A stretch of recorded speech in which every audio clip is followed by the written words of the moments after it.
Hola, buenos días. Estamos aquí de nuevo en Diálogos para el Territorio Sostenible, un programa de difusión científica de la red de Pentagobernanza para el Territorio Sostenible, red que conforman las universidades de la Universidad de Guadalajara y la Universidad Autónoma de Ciudad Juárez. Nos acompaña, como siempre, como anfitriona la doctora Esmeralda Velázquez García y su servidor Edwin Aguirre. Y tenemos hoy como invitada a la maestra Gabriela López Damián. Hola, muy buenos días. Muchas gracias por la invitación, Edwin Esmeralda.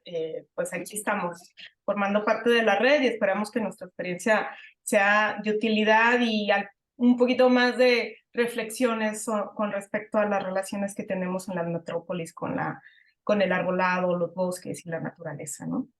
Gracias, Gabriela. Muchas gracias, Edwin. Maestra Gaby, muchas gracias por aceptar la invitación y esperamos sea un capítulo muy interesante, sobre todo para quienes son amantes de la metrópoli, de temas ambientales y forestales, ¿no? Sobre todo, que es tu expertise.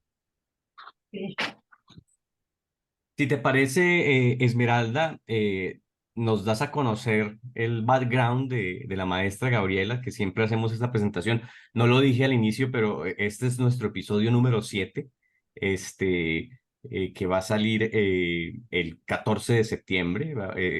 Está programado para el 14 de septiembre para que todos estén atentos y lo puedan observar. Claro que sí. Me da mucho gusto presentar a la maestra Gaby. Ella es bióloga en el Centro Universitario de Ciencias Biológicas y Agropecuarias de la Universidad de Guadalajara en octubre de 2002. Estudió una maestría en Desarrollo Local y Territorio en el Centro Universitario de Ciencias Sociales y Humanidades por la Universidad de Guadalajara en el 2013. Ha tenido diplomado en Manejo y Conservación de Recursos Naturales, como también en Geomática, Gestión Territorial. Como lleva cerca de 20 años de experiencia en el manejo y conservación de los ecosistemas terrestres, su desempeño profesional la ha llevado a abordar distintas temáticas territoriales como su participación en publicaciones como On the Move, Changing Mechanics of Mexico, US Migration, de la doctora Phyllis Garib, también el libro Fin de la Pobreza e Igualdad de Género, 2022, en Transformación de Nuestro Bosque, concurso para el desarrollo del Centro Cultural Ambiental en Bosques de Chapultepec, 2022, y el Informe Mundial de FAO, Situación de Bosques Urbanos en el Mundo, sección América, Norte y Latinoamérica, 2023 en borrador. Su proyecto de investigación se ha centrado en la dinámica territorial y la diversificación económica de las comunidades locales y su impacto en los ecosistemas. Ha participado como ponente en foros y congresos nacionales e internacionales, como también ha dado asesoría técnica en cambio climático, inventarios forestales y florísticos, dando talleres y diplomados en agroforestería, ecotecnologías, ordenamiento comunitario, agricultura orgánica, manejo sustentable de suelo y agua, ecoturismo, constitución y organización comunitaria. Trabajó en propuesta de actualización de los manejos de áreas naturales protegidas de Sierra de Quila, Reserva de la Biosfera Ría Celestún. Realizó una estancia académica en Perú, en la Universidad Nacional Agraria La Molina. Dio acompañamiento técnico a ejidos y comunidades de la Unión Agrícola Regional de Productores de Café Tacaná, en región del Sonocusco, Chiapas, en proyecto de UMAS, ecoturismo, conservación de suelos, reforestación, plantación, comerciales, aprovechamiento de no maderables, servicios ambientales, capacitación y organización comunitaria en manejo de conflicto.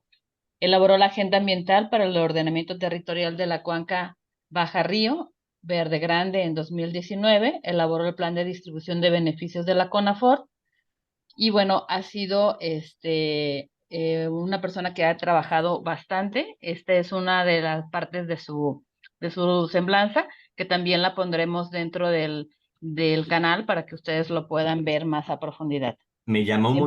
Me llama un montón la atención dentro de todo ese background que tiene Gabriela, eh, que parece activista del medio ambiente.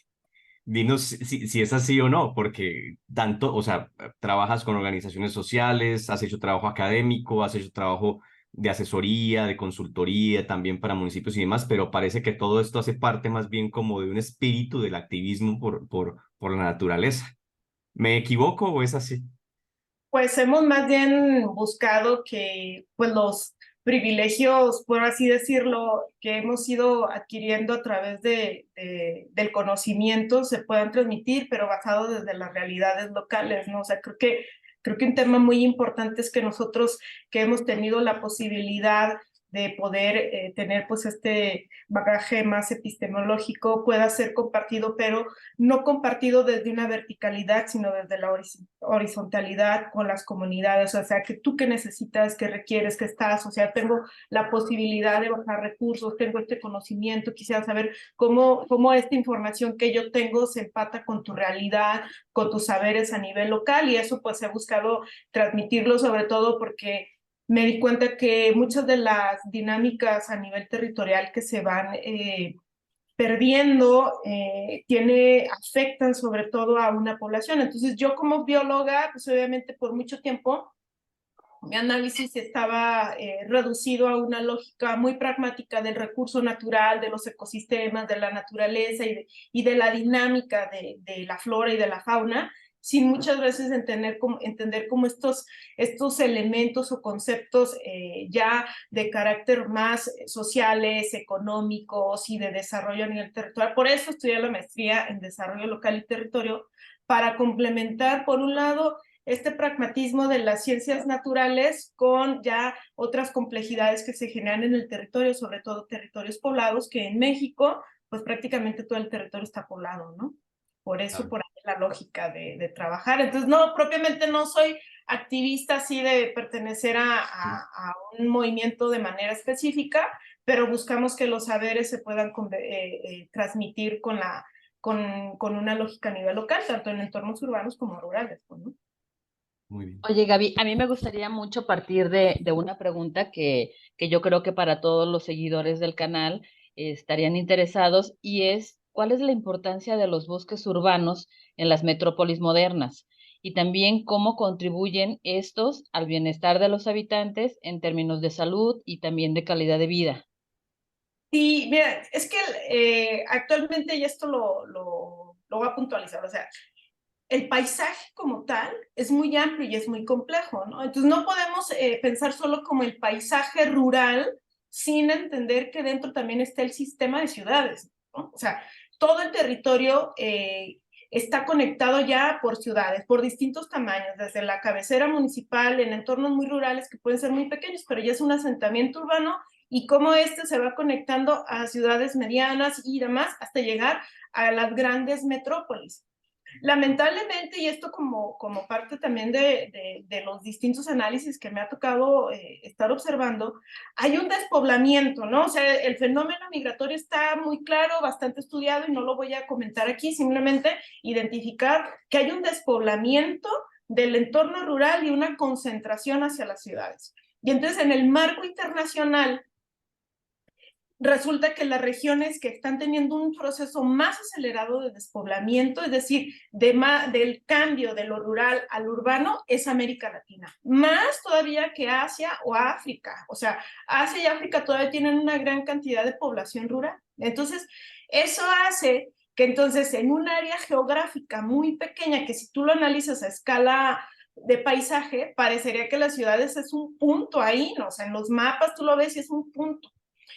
Pero son grandes hacedores, grandes requirientes de recursos a su alrededor o de otras partes, ¿no? Entonces, eso hace que se genere primero una gran necesidad al haber una población que está llegando con una gran cantidad de necesidades de empleo, de vivienda, de movilidad y demás. Va sucediendo que entonces las ciudades en un primer momento crecieron hacia la periferia. Y entonces lo primero que cambió fue justo la presión de ese espacio disponible de territorio, que eran antiguamente las áreas agrícolas, pero luego empezó a haber una presión muy fuerte sobre los bosques que estaban periurbanos. Entonces, eso generó un problema muy importante. O sea, la presión hacia los bosques periféricos empezó a perder la ciudad resiliencia y entonces incrementan estos riesgos. Entonces, primero, no solamente la marginación, la precarización y el empobrecimiento de ciertas comunidades que se estaban yendo a zonas que no contaban con los servicios municipales suficientes de empleo, trabajo, vivienda, calidad de vida, en fin. Se incrementa también una zona de riesgo, porque al perder los bosques periféricos se empieza a perder esa resiliencia y entonces son zonas que además de estar precarizadas también son áreas que tienen altos riesgos, por ejemplo inundación, incremento de islas de calor, incremento en temas de contaminantes atmosféricos que están concentrados en esas zonas por falta de bosques y de arbolado urbano. Pero luego resulta que hay otro fenómeno que se está dando actualmente y eso poco se está hablando, es cómo las ciudades también quieren hacer una concentración de la población. O sea, vieron que se les hizo un desastre desde los años 90, un desastre del crecimiento hacia afuera, porque se volvían menos estratégicas, ¿no? O sea, entonces buscan otra vez clusterizar y entonces buscan compactar las ciudades, pero entonces empieza a surgir el crecimiento vertical. Claro. El problema sí. Hay un tema ahí que mencionas que me parece fundamental. Bueno, varios puntos. El primero, la importancia de entender que el territorio en últimas, desde el aspecto ambiental, es indivisible. O sea, todo lo que tiene que ver con el bosque y los relictos boscosos y el agua no pueden entenderse por divisiones geopolíticas, sino que responden a otro tipo de ordenamiento. En el caso colombiano, por ejemplo, está el ordenamiento de cuencas y eso en Sudamérica es como una forma de ordenar el territorio también, ¿no? Eso por un lado. Y segundo, mencionas de una forma muy precisa cómo el fenómeno de metropolización, y para no hablar de metropolización, hablemos solamente de crecimiento, digamos, de la ciudad, del territorio, ha tenido como distintos matices. Por un lado, el gran auge, ¿no? De la expansión urbana, de la dispersión, de ocupemos territorio, de vamos talando para ir urbanizando, ¿no? Y ahora, frente a eso, frente a esa, digamos, enfrentarnos a ese error, estamos buscando la compactación, la redensificación, que también inevitablemente tiene unos impactos ambientales particulares. Entonces creo que ahí es como un conflicto, pues, como de todo el proceso, porque además creo que una de las dificultades a las que más se enfrentan estos, bueno, los bosques urbanos y en general el paisaje natural es el tiempo que lleva la recuperación de los mismos, ¿no? Creo que ahí hay un tema como muy delicado que tratar también. Sí, claro. Y entonces en esa expansión o ese movimiento, pues, o compactación de las ciudades, empiezan justo a surgir otros retos, ¿no? Otros retos que están relacionados mucho con el tema de la justicia ambiental, ¿no? Porque entonces, por ejemplo, ¿no? Vemos muy claramente o se define cómo las ciudades en términos ya de acceso al espacio público, de acceso al espacio arbolado, de acceso al bosque urbano, al interior, se focaliza a ciertas áreas que ya tienen unas poblaciones que tienen ciertos estatus. Entonces, la precarización se sigue perpetuando, no solamente en términos como ya lo mencioné, de población que está empobrecida con otras problemáticas, ¿no? De acceso de salud, de educación, de empobrecimiento, de empleo y demás, se le suma que además no tienen condiciones de calidad ambiental adecuadas, ¿no? Entonces seguimos viendo cómo se siguen perpetuando áreas en las zonas periféricas de la ciudad sin arbolado, con concentración de partículas, con un tema de movilidad totalmente precarizado, y entonces te das cuenta que un ejemplo muy sencillo, puede haber una población que tiene que caminar 5 cuadras para llevar a su hijo kinder de 5 años al kinder más inmediato, pero no hay un solo árbol, y el cenit del sol a las 12 del día pues genera no solamente la precarización de si tienen buena educación, si están siendo bien alimentados, sino que además se suman Las condiciones puntuales, ¿no? Afecta la calidad de la vida cotidiana. Exactamente. Y yo creo que ahí Gaby, digo, no que haya funcionado, más bien tú nos podrás platicar que los instrumentos de planeación deberían de fungir precisamente como este ordenamiento o esta planeación de las ciudades que ayude a tener un mejor ordenamiento, pero además también de buscar minimizar este tipo de externalidades que tú estás mencionando. Y vemos que también, bueno, tu trabajo que has realizado como asesora también, si nos puedes platicar cómo estos instrumentos de planeación han también ayudado o contribuido a la permanencia de la dimensión ambiental en la planeación de las ciudades y de la metrópoli. Sí, mira, yo creo que el tema del ordenamiento, de los planes de desarrollo urbano son sumamente importantes. En zonas metropolitanas, obviamente, si no tienen una visión metropolitana, de nada puede funcionar, porque yo podría como municipio invertir una gran cantidad por ejemplo, no en un problema que la gente lo tiene muy presente, que es la presencia del muérdago en los árboles, y la gente dice, están enfermos, están enfermos. Bueno, podría un municipio invertir una gran cantidad de dinero en el control del muérdago, pero resulta que el de un lado no hace nada y en 3 años vuelves a tener el problema. Entonces ahí la planeación tiene que tener una visión metropolitana. Pero yo también, hay un tema que ahí he estado analizando desde el contexto del marco internacional y cómo bajan esas agendas, porque por ejemplo tenemos a los urbanistas, a los arquitectos que están trabajando en cómo se debería de configurar la ciudad. Y entonces esto viene desde la lógica de ONU Habitat, ¿no? Y cuando tú analizas ONU Habitat, lo que menos se menciona es del entorno arbolado. Recientemente, con el tema de la pandemia, pues ya entonces hablamos de soluciones basadas en la naturaleza, con este grupo más de la lógica de cambio climático, los ambientales, dicen, hay que hacer soluciones basadas en la naturaleza. Es decir, ya de entrada estamos pensando que hicimos algo mal y tenemos que reconfigurar las cosas. Pero por otro lado vienen los urbanistas, arquitectos con el mensaje de hay que tener más infraestructura urbana y azul. Entonces, ya de entrada el discurso es distinto.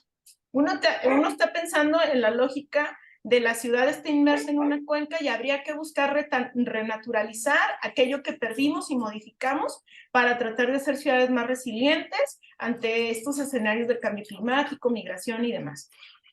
Pero por otro lado vienen los urbanistas y arquitectos que están pensando que la infraestructura verde o la infraestructura azul necesita todos los elementos o el contexto de lo que significa la naturaleza, es decir, el árbol termina siendo tratado con una lógica también de infraestructura a la par de la infraestructura además. y de objeto, Sí, ¿no? de objeto, porque además, y perdona que te interrumpa, pero esto que estás diciendo es súper clave. Por ejemplo, en el caso de Ciudad Juárez, esta idea de que tenemos que tener más espacio público y más áreas verdes, hay como una lógica de que verde implica el color verde, ¿no? Y en esta ciudad, por ejemplo, no tenemos una condición, como en el caso de ustedes en Guadalajara, de que el verde es el mismo, o sea, los árboles, las especies no son las mismas. Entonces aquí, por ejemplo, es muy importante entender que el espacio público debería estar compuesto, ¿por qué? Por infraestructura verde, que no sea verde, o sea, jardines desérticos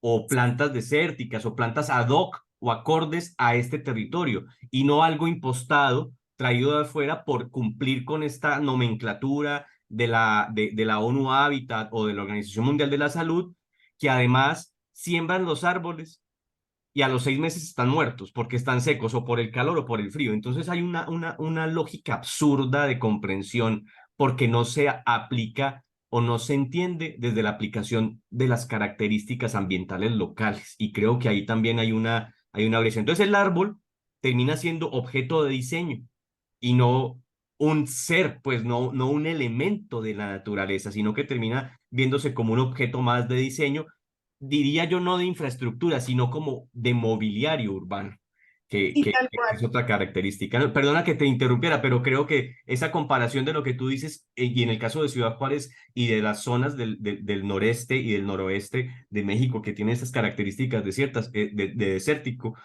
son bien importantes porque son muy distintas a las que suceden en otras partes del territorio nacional.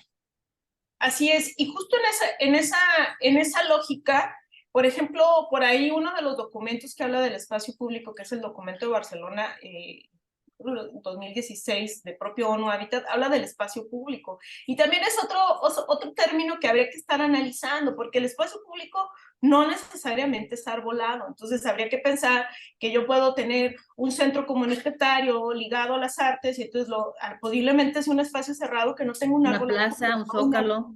Sí, o por ejemplo una pista de escatos, ¿no? Entonces los chavos escatos, pues lo que menos quieren es un árbol alrededor de la pista porque se pueden ensartar en un brinco, en un árbol alrededor.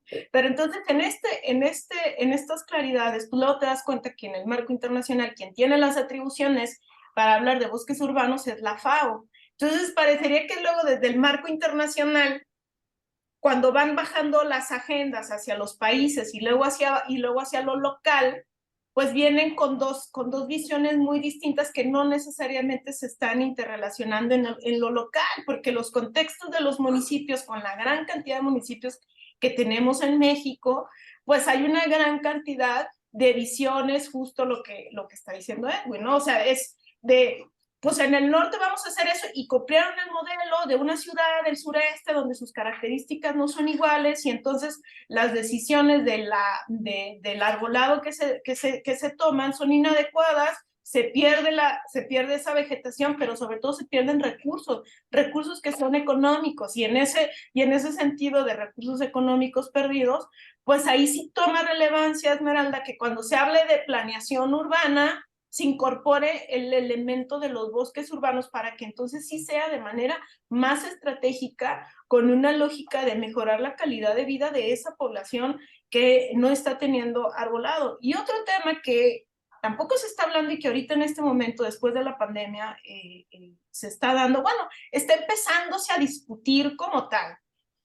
Ya se ha estado hablando de la gentrificación, ¿no? O sea, eso es como muy, pero la gentrificación verde es un tema también sumamente importante en este momento. Es decir, como yo ya tenía ganado un espacio, ya existía una red en una comunidad que posiblemente estaba girando en torno a este parque público arbolado, este bosque que estaba arbolado, ya se había generado cohesión, ya ya el bosque significaba un elemento de un entorno de paz, donde la comunidad, el barrio convergía y podías entonces generar espacios de diálogo, de identidad, del terruño, o sea, ese era el entorno. Pero al haber una necesidad en este momento tangible de que se requiere estar cerca de la naturaleza, es decir, yo quiero árboles, yo quiero estar en un parque, yo quiero estar cerca de un bosque, de la naturaleza, quienes están aprovechando esto son las poblaciones que tienen un poder adquisitivo más alto. Y entonces lo que sucede es que en este crecimiento vertical, pues luego muchos discursos que no nada más pasa en México, también pasa en Sudamérica, que entonces crece el edificio a un lado, o sea, hay un cambio de uso de suelo y se eleva una gran cantidad de torres, hay una gran cantidad de departamentos que no existían porque lo que se está vendiendo es la vista al parque. Y hay un fenómeno que yo he observado muchas veces en el tema de la reconfiguración del espacio y demás, dice, empiezan a reparar, a arreglar, a darle un embellecimiento al parque, alrededor, calles y todo, y entonces la población dice, wow, pues nos están arreglando el parque, ¿no? Pero no, resulta que es una estrategia de marketing, porque entonces tú como un gran edificio que estoy poniendo a un lado, yo lo que estoy vendiendo ya es la vista al parque, al Es bar. que ese es el concepto de plusvalía urbana aplicado a Así. los espacios públicos, ¿no? Tú haces equipamientos o haces espacios públicos en la ciudad, haces mejoras de infraestructura y demás, y esto es un plusvalor para los habitantes. La cuestión es que aquí, esto que tú estás diciendo también sirve como denuncia justamente para lo que mencionabas acerca de la justicia social y el derecho a la ciudad, porque el espacio público y las áreas verdes entendidas como espacio público y como elemento ambiental, deberían ser accesibles para todos y todos deberían beneficiarse de ellas. Entonces, sí puede ser muy dramático que la inversión pública en estas áreas se dé en las zonas donde esté la población con alto poder adquisitivo nada más y que la población rezagada, con rezagos de pobreza y demás, no tenga acceso a este tipo de espacialidades, pues es muy dramático porque eso amplía mucho más, no solamente la brecha, digamos, de pobreza, sino la propia brecha de calidad de vida, ¿no? Como tal, porque estamos hablando de que esos elementos son fundamentales para la calidad de vida. Pero Y además también hay también un fenómeno que es la expulsión. En Guadalajara lo hemos vivido constantemente con esta política de densificar o esta política de ciudad compacta, donde inmediatamente ya relacionamos que si estás arreglando un parque y estás arreglando la infraestructura, es porque va a haber un edificio ahí. Entonces, ¿qué es lo que está pasando? Están arreglando está generando una infraestructura y lejos de estar beneficiando a la parte social o comunitaria, se está beneficiando con plusvalía a quienes están haciendo el negocio de estos edificios y que además la gente que vive en el alrededor o de este parque o alrededor de estas áreas públicas que se están embelleciendo, pues la renta es mucho más cara y además poder acceder a estos departamentos pues es prácticamente imposible. Entonces hay un fenómeno de expulsión que lo que hace es no nada más en mi espacio me estás arreglando, sino que además si vienes a arreglar lejos de ayudarme me va a perjudicar porque mi renta va a subir o porque yo no voy a poder adquirir una vivienda porque es mucho más caro y no tengo el recurso ni el financiamiento para poderlo hacer. Entonces, esta cuestión de también tomar decisiones de dónde se van enfocando estos proyectos de infraestructura o estos proyectos de poder revisar un parque o poder embellecer un parque, pues está perjudicando más a la sociedad, ¿no? Claro, y aparte porque se ve, o sea, hay discursos que habría que estar analizando, ¿no? Por ejemplo, ¿no? O sea, se habla, no, es que se necesita redensificar la ciudad y entonces vamos a generar vivienda. ¿Vivienda de quién? O sea, no es vivienda de interés social, porque en este momento no hay población, o sea, yo creo que ni el 5% de la población, o sea, ni siquiera teniendo un empleo dentro del 5%, del rango del 5% de la población te permitiría comprar un departamento que está arriba de los 2 millones de pesos. Entonces, eso hace que justamente lo que dice la doctora Esmeralda, o sea, hay una expulsión de la población. Pero además, luego también se empieza a generar un discurso de que parecería que o sea, en el urbano, o sea, así como en lo rural, existen los movimientos sociales de defensa del territorio, en ejidos, de comunidades que están ahí. El urbano, tu tangible es el espacio público, tu casa y tu espacio público. Entonces, cuando tú ves que está en riesgo ese espacio público que tú, por ser colonias de tradición de 30, 50 años que han estado en torno a ese parque, para ti ese es parte de tu territorio, o sea, eso es en tu imaginario, ese es tu territorio y que está bien ganado. Entonces, al estar bien ganado, cuando empiezan a suceder, esto es una lucha, la lucha del territorio en los entornos urbanos se va en el espacio público, en ese parque que tiene 30 años acudiendo las generaciones, la segunda, la tercera o la cuarta, en torno a ese parque. Entonces se percibe como la gente negativa, la gente que no quiere trabajar ni nada, cuando es un movimiento social que está en la lucha y en la defensa de ese territorio, que es el espacio público, porque lo está viendo. Pero luego además, otro problema, ¿no? O sea, al haber esta cantidad, se empieza a romper el tejido social con respecto a las relaciones que se fueron construyendo de lazos de confianza por compartir el territorio, el espacio, ¿no? Y entonces pues luego hay gente que no sabe ni de dónde vienen, ni cómo son, ni qué son. Pero además los servicios públicos municipales no están acorde, o sea, no se está generando infraestructura hídrica que permita que en temporada de lluvias no es lo mismo que hubiera una casa ahí o pues un club o un bodegón con cierta cantidad al drenaje, pero en temporada de lluvias ya tienes ahí a 1,000 personas viviendo en ese espacio y en temporada de lluvia yo te quiero ver cómo están colapsados. Entonces también es muy claro en estos temas de riesgos ambientales cómo esas zonas se empiezan también a tener problemas de riesgo de inundación, por ejemplo, ¿no? Obviamente hay mayor hacinamiento porque al haber mayor población y al haber menos espacio público o arbolado, pues todavía se precariza mucho y como dices, Esmeralda, se precariza con cierto grupo de la población. Es en un lugar donde ya se había aprovechado, donde ya existía arbolado, donde ya existía el barrio, donde ya existía el terruño ligado a eso. Y eso, además, te focaliza y te sigue dando cuenta que la periferia sigue siendo precarizada, sigue siendo empobrecida, sigue siendo marginada, porque eso se concentró en un punto donde ya había una naturalización dada por los años. Entonces, o sea, son dos cosas distintas. Una, la gentrificación en espacios donde se está aprovechando la naturaleza que ya existía, pero se sigue perpetuando en la periferia esa población porque el recurso no está llegando allá, ¿no? Entonces, esas son situaciones de injusticia, pero también de división de la ciudad, ¿no? Y Fíjate eso se que, da en lugares, ¿no? fíjate, América. Gabriela, concuerdo contigo en una gran medida en esto que estás diciendo, porque me parece que la reflexión slash denuncia es muy clara. Mm, pero sabes que yo le sumaría un componente más, y es el componente del conocimiento. En este caso, la ignorancia que tenemos al respecto de la importancia del relicto boscoso metropolitano. ¿Sí? En la MPDU, en la maestría donde yo trabajo, hemos tenido la oportunidad de hacer algunos pequeños trabajos sobre la importancia económica, por ejemplo, de los relictos boscosos, lo que cuesta mantenerlos, lo que le proponen como beneficio a la ciudadanía en términos de salud, por ejemplo, y demás. Yo creo que este tipo de trabajos, si se hicieran con mucha mayor amplitud y que los municipios lo conocieran, cambiarían un poco la dinámica de cómo urbanizamos la ciudad.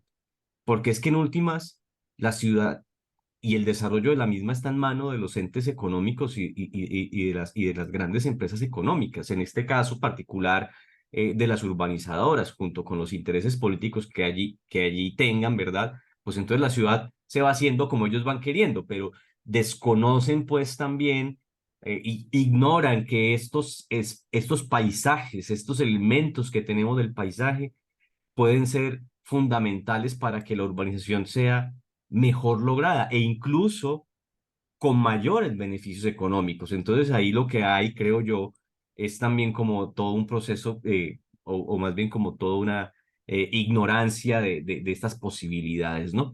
Yo les propongo que hagamos una pausa y volvemos en un momento para continuar. Claro que sí. Bueno, vamos a continuar de nuevo, Esmeralda y Gabriela. La doctora Velázquez tenía una pregunta que me parece muy interesante por formularte. Adelante, Esmeralda. Sí, yo creo que esta primera parte, estuvimos hablando como el diagnóstico, los conflictos, la crisis y también como esta dificultad para poder hacer interacción entre las metrópolis y los bosques.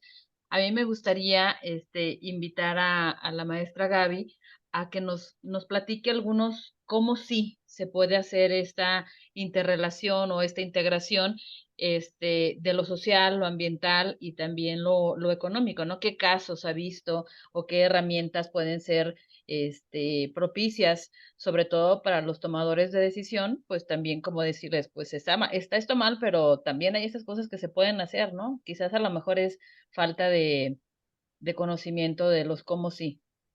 Sí, yo creo que y esto está sucediendo no nada más en México, sobre todo en América Latina he visto un par de ejemplos. O sea, el problema aquí en un origen es que no hay unas atribuciones específicas en el marco normativo nacional que den directrices claras de cómo se tendría que estar interrelacionando la planeación urbana y la conservación de los bosques urbanos y periurbanos en esa planeación de las metrópolis, ¿no? Entonces, un trabajo muy importante, y creo que de ahí se tendría que estar partiendo, es tomar ejemplos como, por ejemplo, en Chile, en Brasil, en Uruguay, países, incluso Colombia, en donde justo la sociedad civil organizada se trabaja y entonces formulan propuestas de ley en el marco normativo federal. ¿Por qué? Porque al generarse directrices de carácter nacional y atribuciones a ciertas organizaciones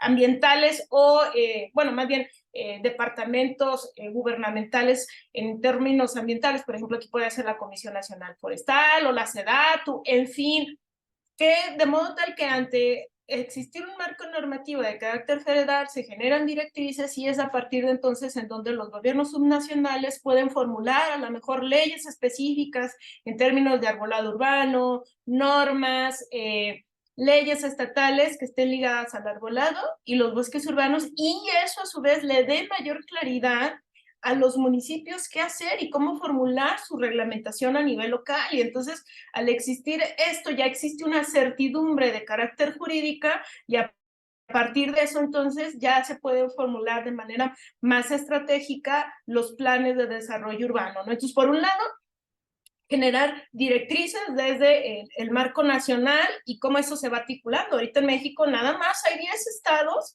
que tienen leyes en relación a bosques y arbolado urbano. Entonces, de las 32, solo 10, o sea, un 30% aproximadamente tienen. Entonces, esa es una forma de qué hacer en este momento y ahí, entonces, parto a la otra, ¿no? O sea, buscar cómo podemos entonces organizarnos, la academia, los gobiernos, la sociedad civil organizada, pero sobre todo la ciudadanía a escala local. O sea, ¿qué están haciendo los locales? Es decir, el barrio, la colonia, los vecinos, la ciudadanía, para estarse informando, para conocer, para generar la denuncia, para hablar, para no callar. Entonces, creo que por un lado, las organizaciones, la academia, es importante que la academia que está trabajando en el tema del desarrollo urbano integre también en estas discusiones y genere información relacionada a los bosques urbanos, su importancia en generar ciudades más resilientes, más justas, más equitativas, o sea, que no se Gabriela, ve como un pegote, ¿no? ¿Sí? fíjate que desde la academia a mí me parece que también hay un aspecto clave y es la formación de profesionales que entiendan esto. Son muy pocos los programas, por ejemplo, eh, relacionados con el diseño del paisaje y con el diseño urbano. En la UACJ tenemos una licenciatura en esta área, pero a nivel nacional realmente son muy pocas. Ahora, estos programas entendidos como programas multidisciplinares, porque por ejemplo, los biólogos sobre todo, ¿no? Y en conjunto con los diseñadores urbanos y el paisaje pueden generar realmente unas estrategias de reinterpretar y de dar a conocer realmente las necesidades o las posibilidades de los relictos boscosos en las áreas urbanas. Entonces yo creo que también desde lo formativo, desde la formación en licenciatura, no solamente en maestría y doctorado, proyectos de investigación, sino desde la formación básica, esto sería muy importante. No sé, también pensar incluso en temas de trabajo social y de servicio social, por ejemplo, de estudiantes de preparatoria y de secundaria al respecto de estas temáticas, ¿no? Llevar a las prepas este conocimiento, generar allí, digamos, el germen, la semilla para que este conocimiento sea una inquietud constante después en la vida académica de los estudiantes de pregrado y de posgrado. Creo que también es muy importante hacerlo y no solamente, digamos, plantearlo en términos de investigación. Es más, si vamos al tema de la investigación, se queda como una gran incógnita al respecto de por qué esto no es un tema prioritario, por ejemplo, por qué no está dentro de los PRONACES como tal, ¿no? Cuando tiene tanto impacto, ¿no? Puede estar vinculado con los ODS, con los Objetivos del Desarrollo Sostenible y demás, pero faltaría darle mucha mayor jerarquía, mucha mayor preponderancia a una temática como estas, porque está vinculada también con la calidad de vida de la población. Entonces creo que ahí falta hacer como una articulación un poco más poderosa, ¿no?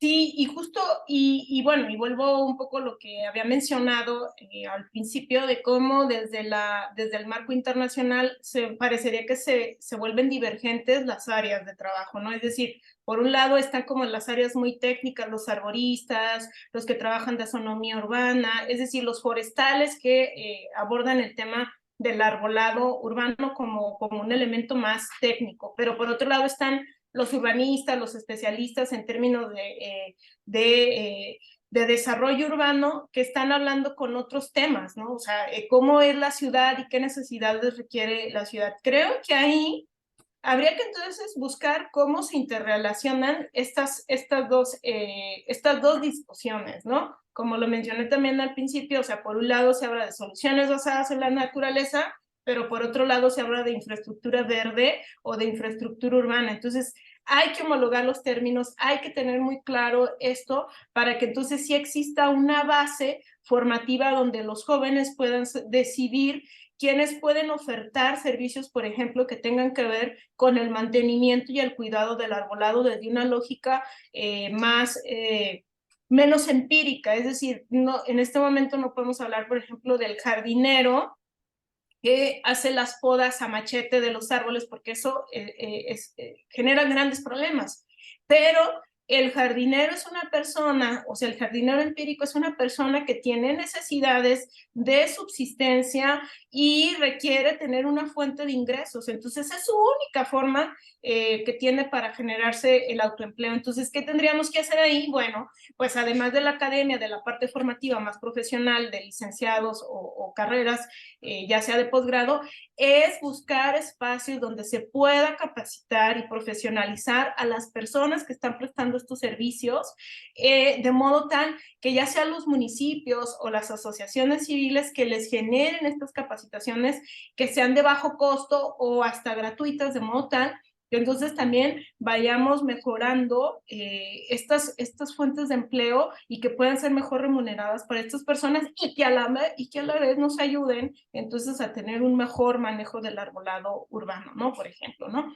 Pero también, como decía, o sea, ¿cómo se organiza la ciudadanía? La defensa del territorio en espacios urbanos tiene mucho que ver con la capacidad de organización que tiene la ciudadanía, es decir, cómo en el barrio yo ya no me vuelvo indiferente y ante una situación de un ilícito hago denuncia ciudadana, pero también los municipios le permiten tener a la ciudadanía el alcance cuáles son esos procedimientos para poder hacer las instituciones denuncia, y que no sea tan caro, ¿no? Porque ahorita estamos viendo que, por ejemplo, defender el territorio te sale muchísimo, muy caro, pues tienes que buscar recursos entre la misma comunidad para poderte amparar, para poder llegar, y además tienes que estar más preparada. Ahorita ya vemos estos grupos defensores del territorio, defensores del medio ambiente, mucho más preparados para poderse defender, porque resulta que son personas que están poniendo, están señalando, lo están haciendo y que incluso va contra su propia vida, ¿no? Muchas de ellos,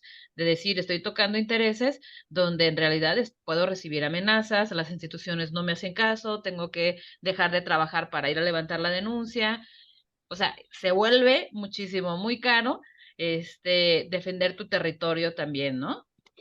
Sí, y justo ahí creo que por eso es muy importante que también así como pueden existir redes de colaboración entre la academia, es decir, estos observatorios y demás donde se discute el tema teórico, epistemológico, cómo se puede luego configurar hacia la profesionalización en licenciaturas, posgrados y demás, también cómo los propios gobiernos locales pueden generar sus propias redes y a través de ellos discutir estas buenas prácticas que se han hecho en otras ciudades que puedan ser transmitidas. Entonces, creo que también los gobiernos locales, los gobiernos estatales, hay organizaciones como la ANAE o las asociaciones municipales donde pueden discutirse estas condiciones de cómo se mejora o cómo podemos tener ciudades más justas, más ambientales, más equitativas, más verdes para la ciudadanía, dices por un lado, pero por otro lado apostarle siempre a la base, es decir, cómo la sociedad civil, cómo la comunidad, cómo la ciudadanía se organiza y discuten entre ellos estas realidades, porque posiblemente una realidad tangible de una solución ya la están desarrollando en Colombia o ya la hicieron en Argentina, en Brasil, en el norte del país, en el sureste, y vale la pena discutir y dialogarlo. Vale la pena también discutir cómo ante distintas problemáticas en el entorno urbano, la misma ciudadanía, entre ellos pueden discutir otras minorías, es decir, cómo los grupos de la comunidad LGBTQ o la comunidad en el barrio que está defendiendo un espacio público, o como las mujeres que están en movimientos feministas antipatriarcales también discuten, y entre ellos se pueden unir para hacer todavía más fuerza en unas estrategias comunes, ¿no? Entonces, creo que es muy importante siempre la organización, generar instrumentos claros, transparentes de los procedimientos administrativos, pero siempre en defensa del territorio creo que mientras la ciudadanía se organiza entre ella, discute entre ella y se abra a tener otros escuchas, va a poder defender efectivamente su territorio. Bueno, estamos por terminar y antes de que se nos acabe pues el tiempo de este séptimo capítulo de Diálogos para el Desarrollo Sostenible, yo quisiera preguntarte dos cosas, Gabriela. La primera, ¿qué es Reforestamos? Sí, mira, Reforestamos México es una organización de la sociedad civil, tiene más de 20 años, este año cumplimos 21 años de formación, y esta organización surge a raíz de que en 1998 hubo una afectación de más de 1 millón de hectáreas de arbolado urbano, de arbolado en bosques que se afectaron por incendios forestales. Se decide plantear que se tendría que hacer algo para restaurar estos bosques, ¿no? Entonces surge en 2000 la organización, en 2002, perdón, y a partir de eso, entonces se empieza a analizar que no era suficiente solo ir a restaurar el bosque, sino que entonces existía una dinámica a nivel de paisaje, económica, social, una complejidad muchísimo más amplia, y entonces se empiezan a ampliar estas agendas.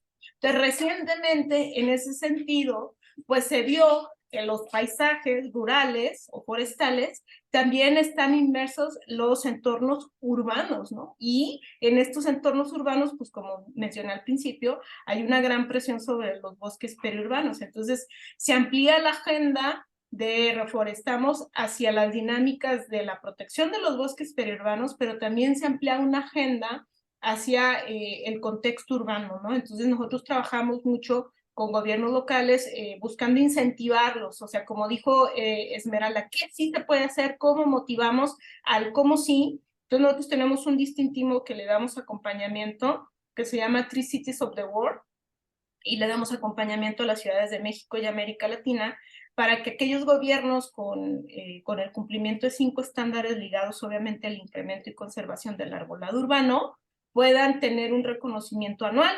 Esto buscamos que, como es un reconocimiento anual, pues que cada año puedan mejorar esos 5 estándares con la finalidad de poder decir, mire, iniciaste así y después de 10 años mejoraste así tu ciudad, pero desde un contexto de gobiernos locales, ¿no? Trabajamos con temas de la ciudadanía, es decir, hay ya proyectos piloteados en la Ciudad de México donde cómo se están organizando los ciudadanos, cuáles son estas buenas prácticas, dónde se están plantando árboles, quiénes están yendo a defender su barrio, su colonia en términos de su arbolado, y cómo se generan espacios de discusión con la ciudadanía. Y nosotros además trabajamos mucho con el tema de las alianzas estratégicas para ver cómo otras organizaciones de la sociedad civil pueden conjuntar esfuerzos a nivel local para proyectar y hacer, digamos, aportaciones a las agendas de planeación urbana, donde el tema de los bosques y arbolado urbano esté de manera más tangible, más visible y de manera más estratégica. Y ya finalmente el tema de la comunicación, Reforestamos trabaja mucho y cree fielmente que mucha de la forma en que comunicas, de cómo le accedes a la ciudadanía información, va a permitir también sensibilizar a esa ciudadanía para mejorar su entorno y obviamente sean actores de cambio que puedan estar siendo personas haciendo buenas prácticas. Y entonces tenemos una estrategia de comunicación y a partir de esa estrategia de comunicación tenemos un concurso de fotografía que se llama Centinelas del Tiempo. Esa era la siguiente pregunta que te quería hacer, Gabriela, que nos hablaras un poco. Veo que traes atrás tuyo de fondo una fotografía muy particular y nos habías comentado extra cámara que se trataba de un concurso de fotografía. Entonces, Sí, cuéntanos de qué se trata. así es. Justamente parte de estas estrategias de comunicación y de dar a conocer toda esta belleza paisajística, riqueza ambiental que tienen los bosques y las selvas en México, se lanza este concurso de fotografía que ya tiene bastante tiempo, en donde se combina el arte, es decir, fotógrafos expertos o cualquier persona en sí puede concursar, lanzan este concurso, se hacen distintas categorías, desde la categoría del árbol urbano, muy particular, desde el árbol rural, desde el árbol natural en bosque, en áreas de paisaje o actividades en paisajes forestales, de modo tal que entonces al final, o de gran paisaje en general, que es la de aquí del fondo. Entonces, una vez que se lanza el concurso, se tienen estas categorías, hay un jurado calificador de expertos, obviamente, que tienen que ver con el tema ambiental, pero también expertos en fotografía, que evalúan cuáles pueden ser estas fotografías ganadoras. Y al final, pues sí hay una repartición de una bolsa importante de recursos, pero sobre todo siempre hay una publicación que se hace después de esto, de modo tal que pues bueno, ahí se busca difundir la belleza y la riqueza biológica que tiene México en términos de bosques y arbolado. Excelente, qué bonito programa ese. Sí. Bueno, estamos por terminar. Esmeralda, ¿algo que quieras decirnos para cerrar? Adelante. Pues nada, agradecer a Gaby por toda esta charla tan amena. La verdad es que podemos llevar mucho, mucho tiempo platicando con ella. Es una persona que tiene mucha pasión por estos temas, nos ilustra y además, tiene muy bien ubicado esta relación entre la cuestión ambiental y la parte social, que la ha trabajado mucho a través de los distintos espacios que ella ha trabajado. Y pues bueno, esperemos que pronto estemos trabajando algo dentro de la red, y agradecerle pues esta charla. Muchas gracias, Gaby. No, al contrario, muchas gracias, doctora Esmeralda, doctor Edwin, por la invitación. Pues a sus órdenes, ahí en Reforestamos México, ya saben, tenemos oficinas en Guadalajara, en Ciudad de México, en Monterrey, en el sureste, entonces trabajamos ahí como con temas siempre de buscar la articulación de alianzas y con todo gusto lo que se les ofrezca podemos ampliar estas discusiones. También tenemos relaciones con América Latina y creo incluso que la red Penta puede ser un muy buen foco para ampliar la discusión con otras academias en el sureste en el sur en Sudamérica y pues vamos dándole por ahí también, ¿no?